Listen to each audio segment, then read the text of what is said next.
ரொம்ப மகிழ்ச்சி உங்கள் எல்லாரையும் சந்தித்தது. ஏற்கனவே நம்ம அந்த சல்லியர்கள் படத்தோடைய விழாவில் தம்பி தயாரிப்பாளர் வந்திருந்தார்.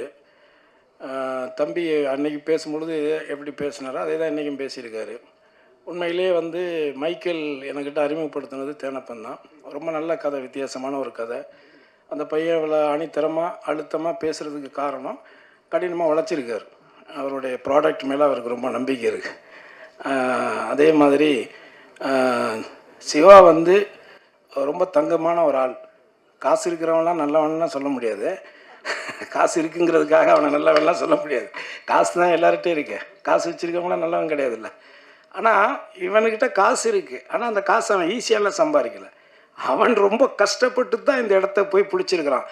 கவிஞர் தம்பி சினேகன் சொன்னது மாதிரி அவன் அந்த ஊரில் போய் நியூசிலாந்தில் போயிட்டு பார்லிமெண்ட் மெம்பர் ஆஃப் பார்லிமெண்ட் எலெக்ஷனில் தேர்ந்தெடுக்கிறான் ஒரு இந்தியனை. அதுவும் நம்ம ஆந்திராவுக்கு பக்கத்தில் இங்கே இருக்கிற நம்ம தமிழ்நாட்டுக்கு பக்கத்தில் இருக்கிறவனை தேர்ந்தெடுக்கிறாங்கிறதே அது நமக்கு ஒரு பெரிய வெற்றி தானே.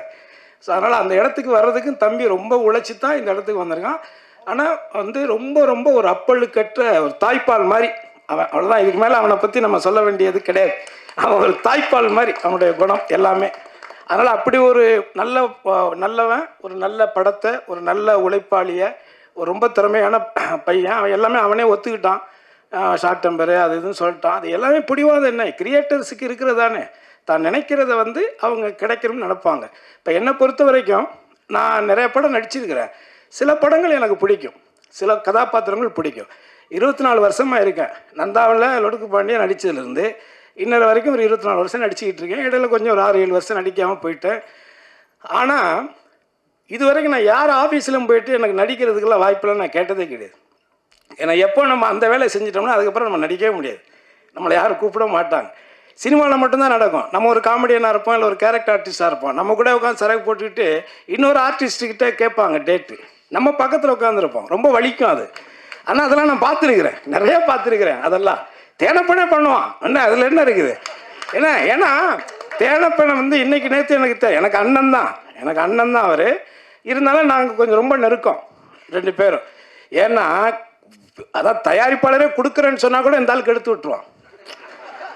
தயாரிப்பாளர் சரிப்பா நல்லா, அதாவது நான் சொல்கிறது ரொம்ப வருஷத்துக்கு முன்னாடி உங்களுக்கு தெரியும். நான் பாடகராக இருந்து ஒரு கானா பாடகர் அப்படிலாம் இருந்து தான் நான் கிராமிய பாடகராக இருந்து தான் வந்தேன்.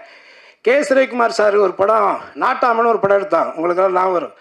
அதில் நாட்டாமல் பாதம் பட்டா நல்ல வெள்ளாமே விளையும்படின்னு ஒரு பாட்டு இருக்குல்ல, அந்த பாட்டு நான் தான் பாடினேன். சிற்பி சார் மியூசிக்கில் நான் தான் பாடினேன்.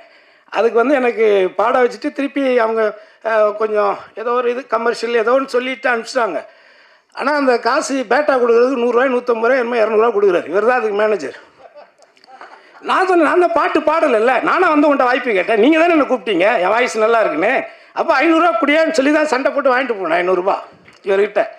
ஸோ அதனால் இந்த சினிமா உலகம்ங்கிறது இப்படித்தான். இங்கே அவ்வளோ ஈஸியாக யாருடைய திறமை யாரும் இது பண்ணிக்கிறது இல்லை.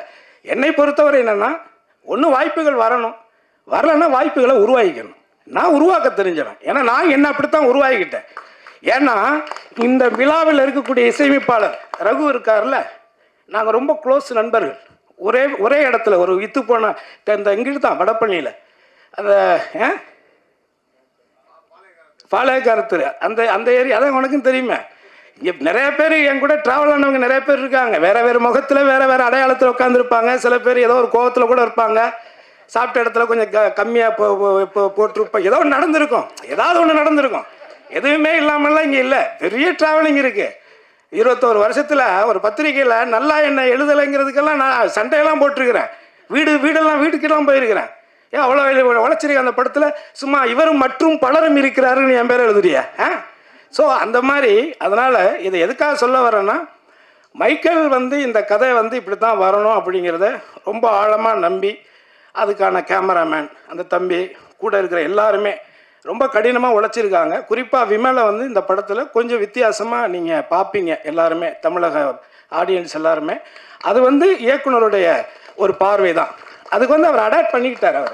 அவர் அவர் சொல்கிற மாதிரி விமல் கூட இதான் முதல் படம்.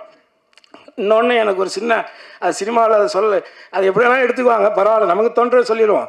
எனக்கு சினிமாவில் இது வரைக்கும் நான் நடித்ததில் மூணு எந்த ஹீரோ கூட நடித்தாலும் அந்த படம் ஏதோ ஒரு கவனிக்கக்கூடிய படமாக வரும். இது வரைக்கும் நடந்திருக்கு. எந்த படத்தை வேணாலும் எடுத்துக்காங்க.